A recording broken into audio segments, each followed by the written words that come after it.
Good day, folks, and welcome to Quarry Side Chat, where we interview Freemasons and discuss topics about the past, the present, as well as the future of Freemasonry in the 21st century.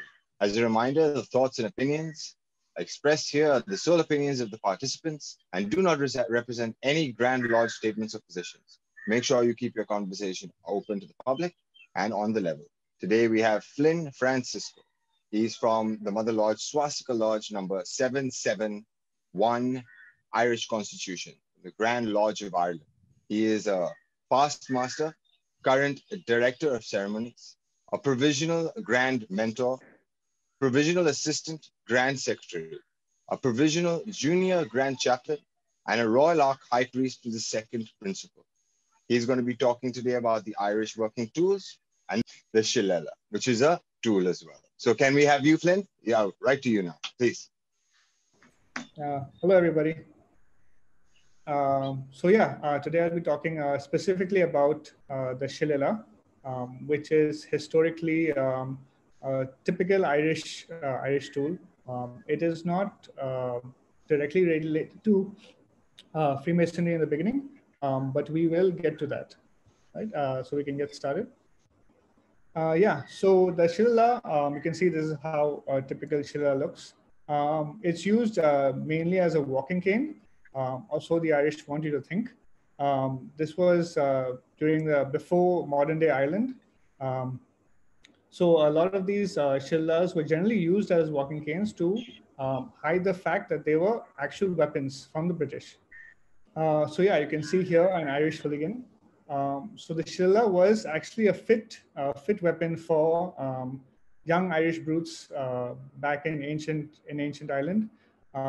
Before the British took over and during those wars. So the Irish during that time, they used to use a full host of weapons, from swords to canes to stones to rocks. But the Shillelagh was a weapon that is as ancient and as enigmatic as the history of Ireland itself. Nobody knows exactly how the weapon developed or when the actual introduction of it was. So that part is still really shrouded in mystery.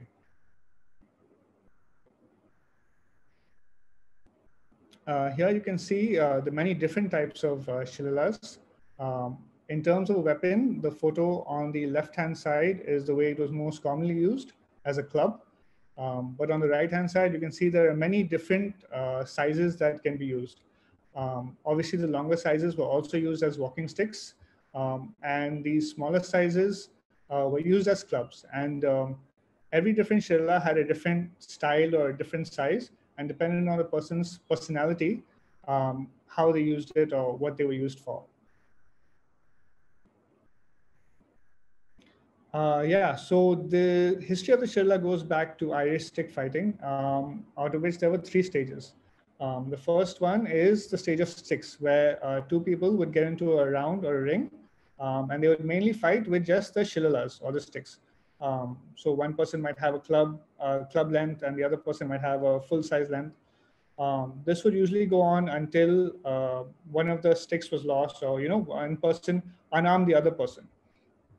After that, it would go down to a sort of grapple type fighting, where either the sticks were involved or not, but it would be a sort of modern day wrestling, you can imagine it to be, where they use like chokeholds or throws and moves like that. Finally, the third stage was when one person would be almost be defeated. They used to wear these type of shoes called hobnail shoes. It was basically a boot, and it had nails sticking out of the heel, so that the Irish workmen could walk easily through the sludge and the mud. So they would use these boots to stomp on the loser and basically finish the fight. So this is sort of like a whole ritual surrounded up behind the fighting of the Shillelagh. Because it was so ancient and because it was so old, this brought on a lot of stereotypes, both from the English, who were their main enemies, and from the Irish themselves. From the English side, the Shillelagh represented this brutish nature of the Irish, who were always drunk, who were always fighting, and they used that to stereotype the Irish a lot back in England. But on the Irish side, it was more of a weapon of history and tradition and culture. Um, having or owning a Shillelagh was a sense of pride for the person, whoever owned it. And it was also used as a rite of passage, which we'll get to a little bit later on. Yeah, so as I told you about the Irish hooligans and their fighting matches, but there are also a lot of rules surrounding Shillelaghs. You can see some of them over here, and you can tell that even though the Irish were brutish and they fought a lot, they also had a lot of respect for each other, and in terms of fighting and honor. You can see that if two groups are fighting, a third group cannot join unless they were smaller in number. Two men cannot attack one person. If anyone attacks unfairly, his own side will take up the action against him. And the last one you can see is no striking of women, even if they strike you. So great respect for women, even in those olden days. The Shillelagh basically had a very long process that takes sometimes 9 months or even longer. So this is basically just a very shortened version of how you can make a Shillelagh. So the blackthorn wood is what generally traditional Shillelaghs are made from. Now they're made from cedar and oak and some other materials. But traditionally they used blackthorn wood, which is a sort of very tall shrub. And the roots are very long.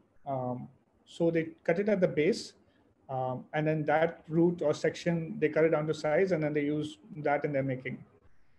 Generally, then it is shaped, and then it is lathered for days in butter or lard. So that gives it a very glossy look. And finally, they would stick it in a chimney and then smoke it for days on end. And that is how Shillelaghs got that really black, rich color that you saw on the photos before. When I was ordering a Shillelagh for my lodge, I had already ordered it, but then I got in touch with a mason in Ireland, which he made his own Shillelaghs for a living. So I asked him like how much it costs now. So he said that don't worry about it. He's a collector of weapons. He said send me a weapon from India, and I'll send you a Shillelagh from here. So that was very nice of him.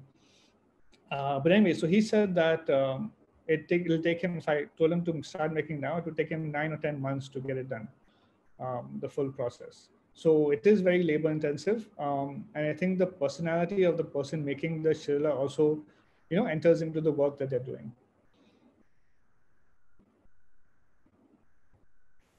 So as I told you before, Shillelaghs were a rite of passage for young Irish lads.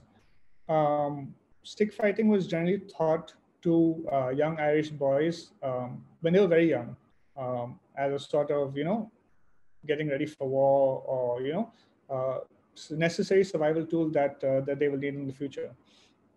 So when they became a certain age, usually they were given a Shillelagh, or either they were given one that is like part of the family's history, or they would either be told to make one of their own. So there were ceremonies involving both of these options, and then they would use that Shillelagh in terms of to train or to learn whatever they need to in terms of how to fight. Usually, they would keep it very close to them as they grew up, and it is said that once you have a Shillelagh, usually that person would keep it for life. Obviously, unless it breaks or something like that. Now we come into how Shillelaghs entered Freemasonry. Now the real answer is that there's no historical text, or there is no real understanding of how it entered Freemason culture. But what can be understood is that in those days, almost everybody had a Shillelagh, and even if you were Freemason or not, more likely if you were an Irish Freemason, you would have a Shillelagh. I think they would be very common at the banquet table, and they'd be very common with meeting other Freemasons outside. What could be a really good guess is that since the master holds one of the larger Shillelaghs in the lodge, after a banquet or during a banquet, if the lads get really rowdy, it's a nice handy weapon to keep aside to keep the lodge in control.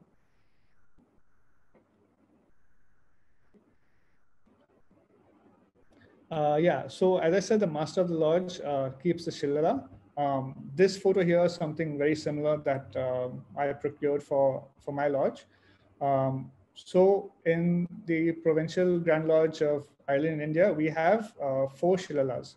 One is for the province. One my lodge has. There's one for St. Patrick's Lodge, and there is one that is unknown. We have an unknown Shillelagh in our lodge. I have tried to trace it, but I have not had any luck so far. But I think it is one of the oldest Shillelaghs that is there in India. So I'm sure it must have been brought directly from Ireland by some brother or the other. But anyways, yeah. So there is a ceremony in Ireland where once the master is installed in the lodge, at banquet, the previous immediate past master would have a ceremony of handing the Shillelagh along with the other implements of the lodge over to the new worshipful master. This is so it is mostly used as a ceremonial tool. Usually it is kept on the banquet table nowadays, or it can be kept in lodge as well if the master inclines it to be. But it really is a symbol of the type of lodge that Irish lodges should aspire to in terms of the history and the culture and tradition.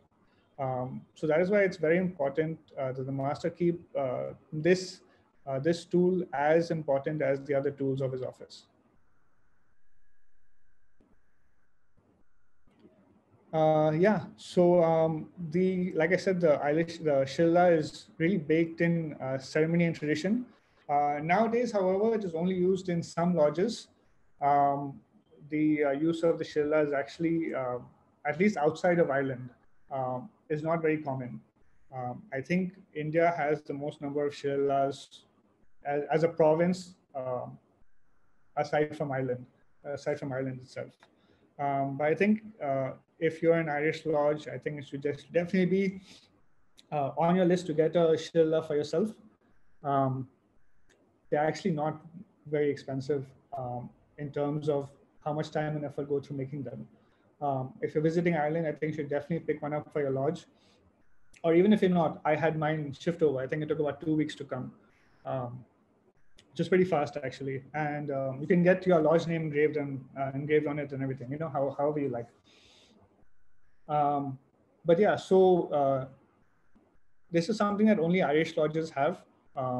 That is used in Freemasonry.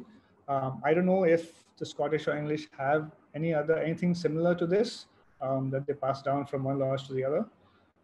That is so entrenched in history and culture. But yeah, if you bring up the Shillelagh, then you know for sure that you're talking about Ireland, because this is something that is very typically Irish and something that is very close to Irish culture as well. So yeah, I think that is it for the Shillelagh. It's not a traditional working tool in terms of the implements of like the first degree or second degree, but it is something that is a working tool in terms of tradition and ceremony, and something that I think should be taken very seriously in a lodge, especially for the younger brethren or people who are or new candidates that are initiated.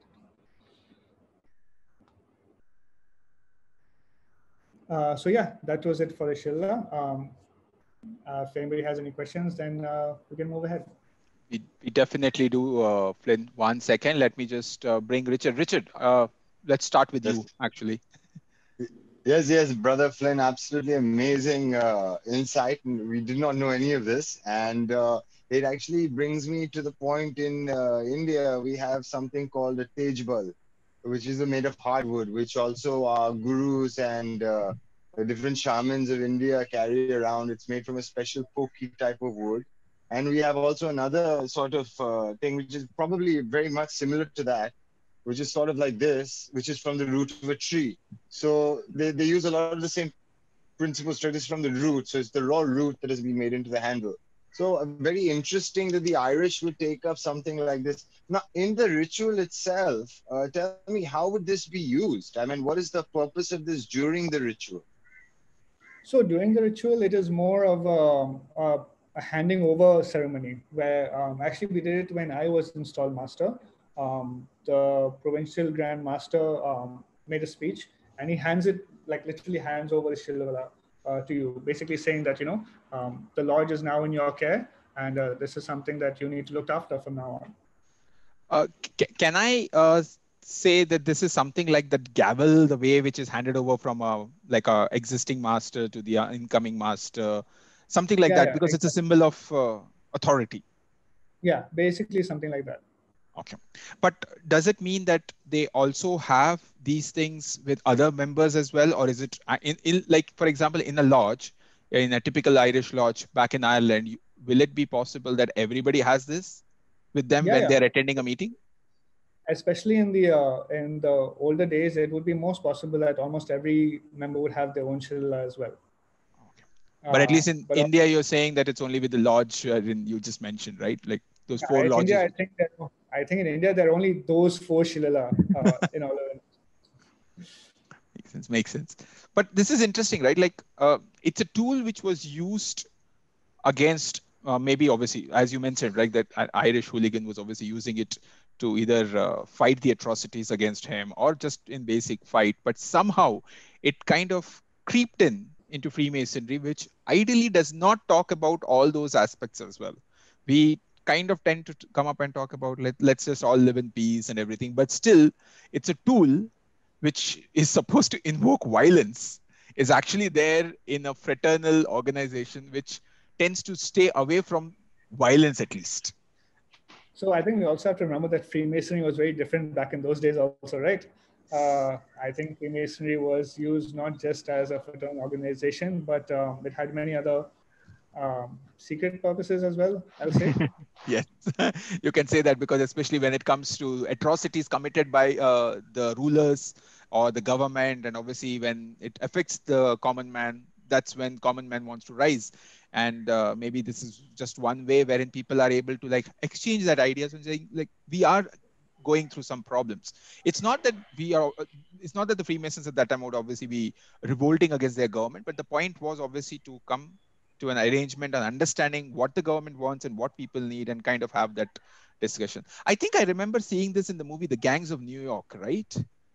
I think definitely it would be featured in that. When you showed me the picture of that Irish hooligan, suddenly I could remember Daniel Day-Lewis standing like that with the Shillelagh like that. But I'm not sure. I think I need to watch the movie again to remember those things. One thing I forgot to mention was that if you see the club on the end, sometimes that part of it was filled with hot iron or lead, so that it would be even a more effective weapon to be used. Boy, oh boy.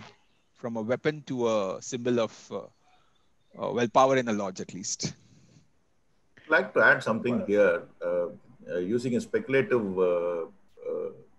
masonry into picture, the handing over by the professional Grand Master to the worshipful master of the lodge of the Shillelagh probably were to signify and also to mention to him that not only he has the power in his hands, but to become a perfect Shillelagh, it takes, as he said, it takes about 9 to 10 months for it to be made into one. So probably it teaches you patience and perseverance. And the fact that it is made out of a root of a tree or a plant were probably to impart to him to be grounded at all times, irrespective of the authority, the usage of that as a weapon would probably provide. I don't know whether I'm right in conjecturing that. No, I think pretty much on point. So the history and the actual usage, or the reason is not known how it came into Freemasonry. But I think that is an excellent assumption to make. Also, Brother Flynn, you could also consider this as sort of like a magic wand or a staff that you could take. I mean, would it have anything to do with leprechauns? Yeah, if you actually see the photos of the leprechauns, they have a stick that they're usually holding. So that is a Shillelagh. Nice. To protect the treasure that they hold at the end of the rainbow. So they're like the grandmaster of the... Absolutely. One more thing I was going to ask you is that the wood itself that you use to make the Shillelagh, it's basically black horn, you said, correct? Right. So is black horn a sort of a magical wood in some way that you could consider a magical wood? Because we say that, even the word Hollywood or Bollywood, when we look at it, it comes from the holly tree. So the word Hollywood as a idea is a wand, a magical wand that basically mesmerizes you. That's what's the holy wood. So Bollywood is Bolly is a special tree, Bollywood. So could these trees and these woods actually have some sort of magical significance to them in this context? So the name Shillelagh right now, it's attributed to the town of Shillelagh. But in a historical context, in that area, there was a Blackthorne Forest that was, very, very large. So I think it was considered a type of sacred forest in those days. So I think it definitely could be considered as some mystical aspect that can come from it. Obviously now that entire forest is extinct, so that's why they use other Flynn, words. So Flynn, do you have have you come across any sort of informal sort of ceremonies or informal rituals incorporating the Shillelagh in your Irish lodges? So as I said, Shillelaghs used in lodges right now are far and few between. I think for us, I had like written out sort of just a informal ritual for us to use in our lodge. But there is no, I think it might be in some historical books in Ireland, but in India at least, that is not something we have access to at the moment. So yeah, I would not say that it is. Flynn, You had mentioned this Shillelagh, is it only used in the craft lodges of Irish, or is it also used in the chapter mark, the other Royal Ark Mariners and the Knight Masons and things like that? So in India, at least, it is only at the craft level. It depends, obviously. If other members keep personal Shillelaghs on their own, then it can go to whatever level of Freemasonry that it can. But I think it is most widely used in craft lodge. What would be the first Masonic record which might be available where the Shillelagh was actually used in the lodge? Or like handing over, like the way you mentioned, right? Like when it was handed over. Is there any official record of that? No, as far as my research goes, there's no official record. It is just mentioned. I mean, I think it would be just mentioned in passing because it is something that everyone used to have. So I don't think they made any special significance to write it down that say, oh, this was done. Brother Flynn, I had one question with regards to where do you place it in a lodge? Like, for example, like, do you keep it next to the master on his table, or like, is there some specific place, or you take it out of some chamber whenever you need to use it? Like, how so when I was worship master, I used to keep it at the front edge of my podium so that it's visible to the entire lodge. And at banquet table, also in front of my plate. Basically, I feel that it should be openly seen by every member of the lodge. Oh, isn't that really unique, right? Like, guys, just think about it. As I said, right, like a tool which was obviously used in some era at one point of time for obviously some purpose, and today what it is, a symbol of power. And there is a piece of history from that era which we have been able to preserve, thanks to obviously Brother Flynn here, who was able to preserve that in a lodge here. So tomorrow when we actually get the opportunity, or any of the brethren who's listening to us, who's watching this one, they get an opportunity to go to an Irish lodge, they can be like that 1% extra knowledgeable about it, and I ask them, where is the Shillelagh? And the other guy will be like, what? We actually can do that? I say, yeah, because I know one Mason who actually did that. So, like that is what I kind of liked it. And the fact that you're keeping it in the banquet hall when you're sitting and you're doing it, that showcases that the power which you actually have in the lodge when it comes to managing the affairs. You also have the same power in the banquet hall, ensuring that everybody is fed, everybody is has their meal, have their food, everything, and then finally they just leave. It literally showcases that whole aspect of you being the leader, and that is that symbol which is required in today's date. And also the fact that it could be a deterrent. Yes. But Sanjay, I really like that way you were able to bring that whole grounded and everything. Like that is why we have you here. Very, very interesting. I wanted to ask you, Padre, for what he was saying. Is there a specific hand you would hold it in? Or is it that maybe you have to hold it in only your right hand? Is there any special traditional way of holding it? So, Like we have our... So like you see, like I showed in the photo, there's many different sizes of Shillelagh. And because of that, there are multiple, I don't want to call them martial arts, but literally that's what they were. So different styles of stick fighting, depending on what size Shillelagh you had. Wow. Are those taught in the lodge? Or is it part of your lodge? Like how you make crisp an ashla and make it smooth? It's like there's a way to hold the shishila and fight, or a technique that you could teach the brethren. But I really wish. But this is something that would be taught to young Irish boys, in the 8th or 9th centuries. So I think nowadays, I think the art is lost. You might find one person who knows, and you'll have to hunt him down in Ireland to teach you. See, Brother Flynn, in the Order of Secret Monitor, there is a weapons You had charge, mentioned that in the top of the thing, they put metal. 1 second, Sanjay. Richard, 1 second. Sanjay was saying something about another order. 1 second. Yeah, that's Sanjay. Yes.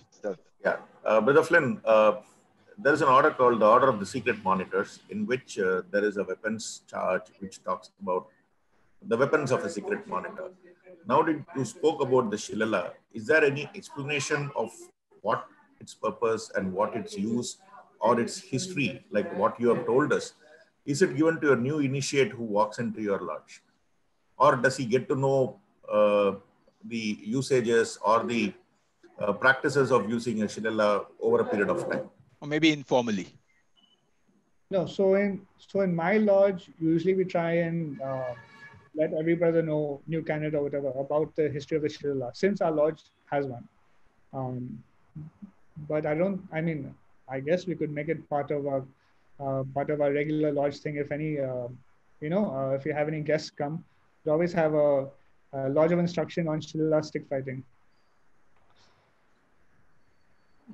Nice. Richard, you were saying something. Oh. Yeah, one question. You had said that the top of it, you had to put, some of the brothers put metal or iron in it. Right. Now, I was very curious about that because, when you said that the wood is taken and it's basically put in butter, and then it is basically marinated, and then it is cooked. Sorry about that. Then it's cooked or basically baked until it becomes the right sort of hardness and color. But would metal being attached to the stick cause, and you see, for example, in India, when we take the steak, the tejbal is not allowed to be cut with metal. Understand? Because if you touch metal or iron to the wood, it loses its magical ability, for example, to do something. So could this metal be attached to it be a new interpretation, or from the beginning it has had the same sort of understanding the metal is put into it? No, I think at least since after the Bronze Age, they've been doing it, because history shows that they've been incorporating this since the beginning, since they started fighting and having the wars. So it's not a new practice. I'm sure of that. Brethren, quick time check. We are having less than 10 minutes. So, yeah. Flynn, one quick question. How do we go about ordering this? Yeah, there are some sites that you can order internationally. You can just search buy Shillelagh online, and I'm sure there are numerous sites to find. The one that I purchased it from, I bought mine, I think like 7 years ago. I'll try and share the link, but there, so usually the sites that you see now, it's basically pre-made. But the one I ordered from, they had like a custom type of thing. I'll try to find the link. I'll share it with you guys if I do. That will be interesting, because especially maybe any of the Irish brethren who are listening to us, they would obviously want to take it. And I know, Sanjay, we have an Irish lodge in Chennai, right? So you can definitely, whenever you are having a word with them, you can obviously talk about this, and maybe they might get interested about after watching this video, and they might actually think about maybe let's order something for their lodge specifically, something. Richard, over to you. Another quick question for Flynn. Oh, sorry, Richard. No. Go ahead. Rudy, go ahead. Yeah. So, quick question for Flynn. Have you found any parallels to the Shillelagh in any Indian implements or any Indian weapons? anything that sort of fits a similar mold or a similar purpose? I mean, I've not really found. Actually, I don't know. Actually, I don't want to say I've not found. I don't know any type of weapons that have been handed down in Indian culture as such in this same fashion. If you can enlighten or something, I would be more than happy to draw parallels then. I think there will be some, but obviously we are a little less equipped when it comes to knowing about it. I'm definitely sure, at least in the South Indian martial arts, which is there in the state of Kerala or maybe in some parts of Tamil Nadu, there might be some of those things, but definitely we do not know. And obviously, if any of the brethren have any idea, please do give us inputs about this. Richard, over to you for bringing it to an end. Hold on. So we'll be wrapping up now. Thank you, Brother Flynn, for an amazing introduction into this whole area and its mystical abilities. We'll be wrapping up now. Please feel free to give us your feedback in the comments below. And a hearty thanks to all brethren and visitors who joined us on today's special episode. We hope that you found something special and informative. We look forward to interacting with you through our social media handles, where you can express your opinions, views, or even post queries about Freemasonry. Links are in the description below. So join us again next time for an all-new episode. Until then, please hit the subscribe button, press the bell icon, and if you like the show, then give us a thumbs up and join us at the same Masonic time and same Masonic place. This is Quarry Side Chat's team wishing you all a magical week ahead. Until we meet again, let us now part on the square. Goodbye.